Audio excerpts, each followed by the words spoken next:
Bonjour à tous, je ne vous présente plus Martin Windel, célèbre guide naturaliste belge qui a déjà participé à nos émissions de Flandre TV. Et je vais donc laisser les paroles à Martin pour qu'il nous explique un peu le programme de la journée et à quel endroit nous nous trouvons actuellement.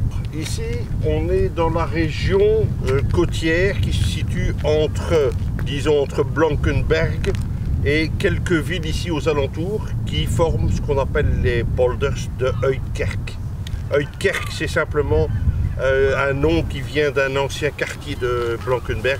Uit, dehors, et l'église, donc c'était à l'extérieur du village.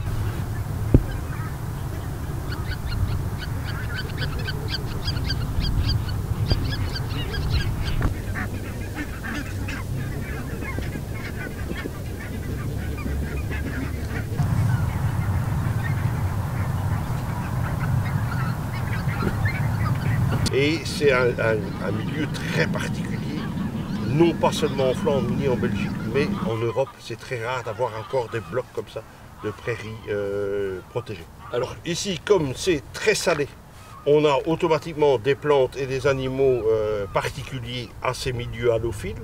Mais ce qui nous intéresse surtout ici, ce sont ceux qui viennent ici en hiver faire une petite balade, une petite visite. Ce sont les oies qui viennent du nord.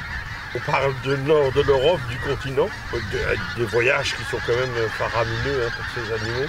On va dire entre Ostende et Knokke, on a pratiquement 90% des oies bec court du Spitzberg, du Svalbard qui viennent ici.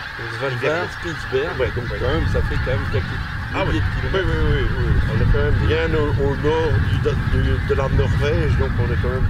Oui. Et finalement, c'est sa limite sud ici où elle descendra encore plus bas. Pour l'instant, elle ne descend pas plus bas. Il y a le problème de la chasse. Oui. Ouais. Hein, et alors, tu veux dire côté français en fait? Oui. Hein. Où là, il est compliqué d'avoir des eaux opposées quand même dans les polders maritimes, arrière d'un carquois. Il faut des marais maritimes, il lui faut de l'espace. Les oies n'aiment pas être confinées. D'accord. Ça, c'est une chose. 3, elles n'aiment pas trop tous les éléments qui pourraient faire disparaître un homme. Il leur faut de l'espace autour d'elle pour qu'elle puisse décoller, parce que c'est quand même un animal lourd. Elle ne sait pas décoller comme un canard, elle ne sait pas décoller très très vite. Donc elle a une distance de fuite qui est quand même beaucoup plus importante que celle d'un canard. Et donc elle a besoin de cette tranquillité, de cette nourriture, un tas de conditions. Il faut le milieu, mais il faut aussi le fait qu'on leur fiche la paix. D'avoir une densité de population peut-être beaucoup plus faible ici, une présence dans les polders qui est humaine. Une pression humaine qui est moindre. Autant par les activités. Tu vois aussi les distances. Entre ici et la ferme là-bas, il y a moyen d'avoir un groupe d'oies en plein milieu, ce qui permet de se nourrir. Chaque fois qu'elle décolle, c'est une partie de leur énergie qu'elle doit utiliser, alors qu'elle est occupée justement de faire des réserves de graisse, parce qu'elle va devoir remonter. Aujourd'hui, on va essayer donc de vous montrer ces troupes d'anatidés en général, donc des canards, des oies. En particulier, on va, d'ailleurs, il y a des oies qui sont en train de passer au-dessus de nous, vous allez peut-être les entendre.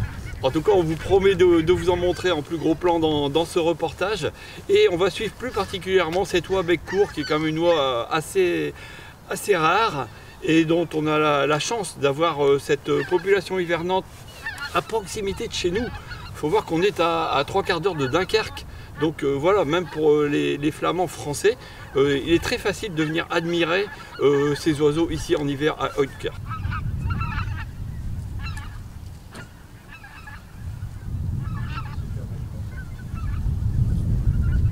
Alors, la troisième en partant de la gauche, 1, 2, troisième, elle va bientôt être deuxième.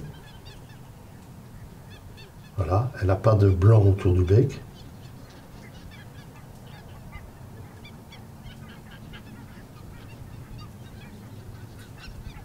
Troisième, la quatrième aussi. Pas de blanc autour du bec. Pas de barre au ventre. Il y a pas mal de juvéniles.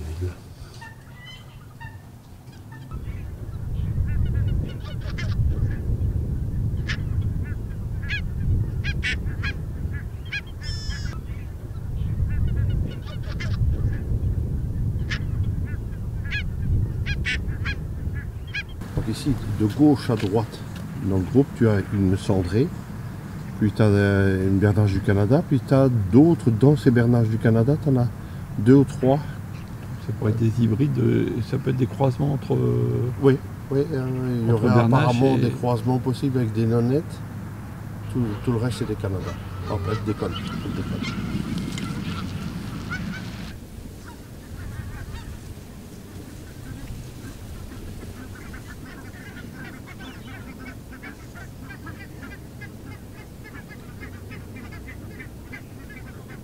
Nous sommes ici donc au centre d'accueil, quelque part, qui est un refuge. Pour ça, vous entendez quelques bruits de tasses à café. Donc c'est un lieu où on vient échanger les observations de la journée entre ornithologues, entre passionnés d'environnement.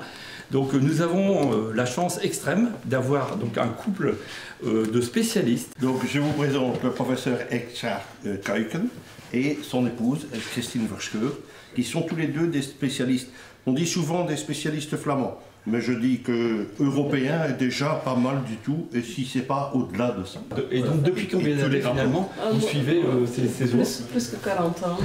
Plus de 40 ans? Plus que 40 ans, nous travaillons ensemble, mais pour moi, l'histoire des oies, ça va plus loin, parce que j'ai découvert les oies à Dame, février 58. Ah oui, effectivement, là... Cet instant, j'ai eu l'occasion de suivre les oies. Il n'y avait personne qui savait qu'il y avait des oies qui passent l'hiver ici dans la région. Ouais. Et surtout, certainement pas les oies bécourt. C'est absolument inconnu. Et j'ai pu suivre cet effectif, mais je n'ai pas seulement compté les oies, j'ai aussi essayé de protéger le site d'importance pour l'hivernage.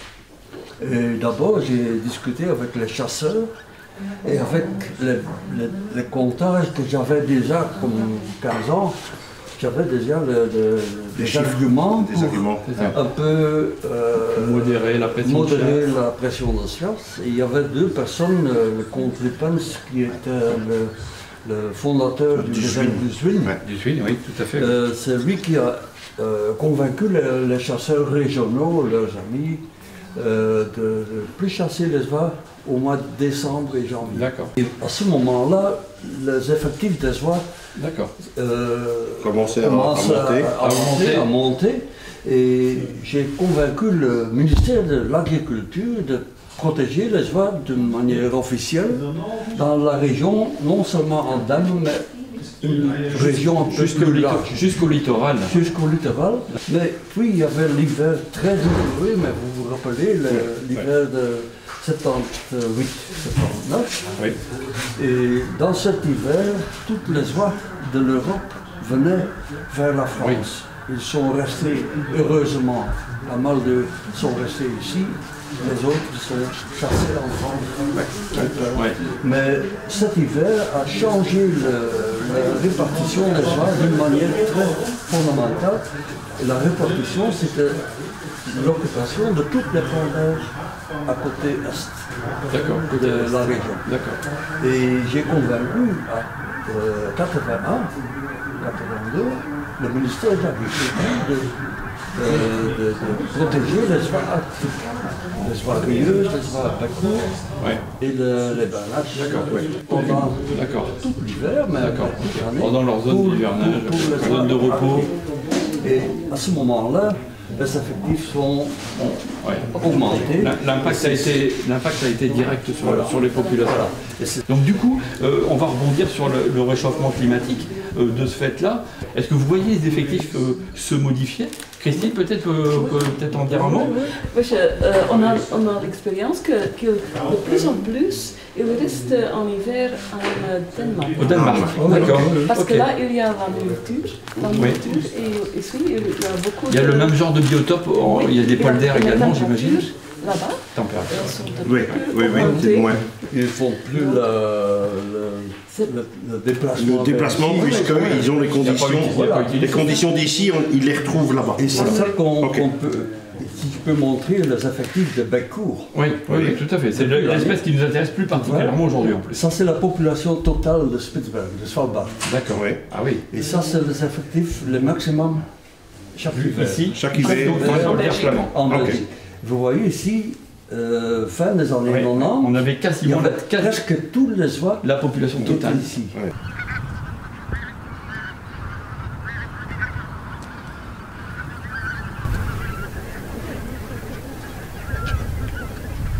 L'autre espèce qui est intéressante, warieuse, viennent Plutôt de Sibérie, du nord de l'Europe ici, de la région de Ob, la grande delta de l'Ob, vers la côte. Quoi. D'accord. Mais il y a des migrations qui sont différentes d'année en année, D'une année sur l'autre. dépendant Des conditions climatiques. conditions climatiques.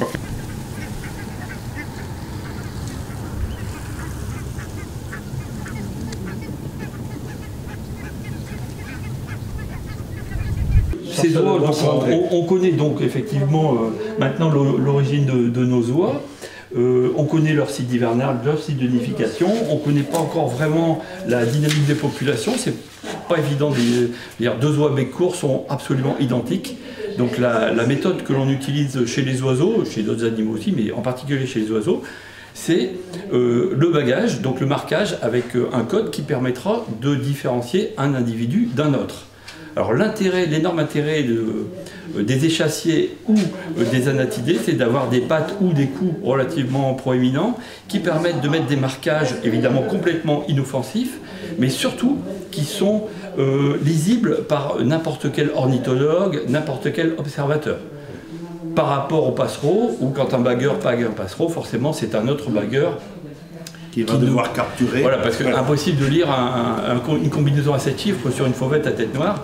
Donc il n'y a que quand l'oiseau sera mort ou recapturé par un autre bagueur qu'on pourra identifier l'oiseau. Là, l'énorme intérêt de ce type de marquage, voilà, c'est simplement le fait de pouvoir le voir à distance. Donc ce que vous pouvez voir, si vous allez sur les plages du côté de Dunkerque, justement, vous allez voir beaucoup.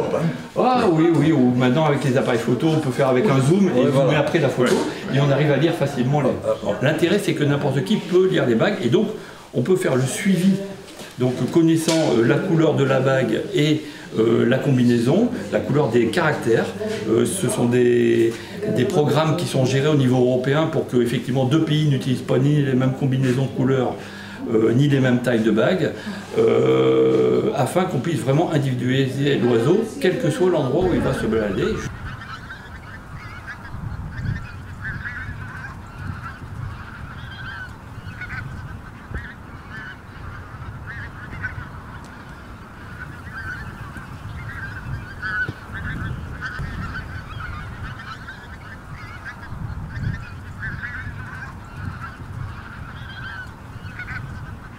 Maintenant, il y a une réserve de 600 hectares ou même 600 plus. hectares, oui, Plus de 600 hectares. Ce qui est incroyable. Incroyable. Et c'est ça, Alors, pour la France, il faut absolument essayer de recréer ces îlots. Mais j'ai vu la France, avec les conservatoires littoraux, Oui. on a fait déjà un très grand effort. Ouais. Maintenant, Encore il faut limiter un effort un peu important. la chasse Ouais. dans cet endroit. Ouais. Ça va être Ouais. difficile. Et à ce moment-là, vous avez toute la chance pour voir les oiseaux nicheurs, les oiseaux qui passent l'hiver, les oiseaux en migration. Ouais. Et j'espère que ça marchera. On espère, on croise les doigts. En tout cas, félicitations pour votre travail Merci. depuis ces dizaines d'années. Merci. Franchement, c'est un exemple pour l'Europe. Merci. Merci. C'est ça.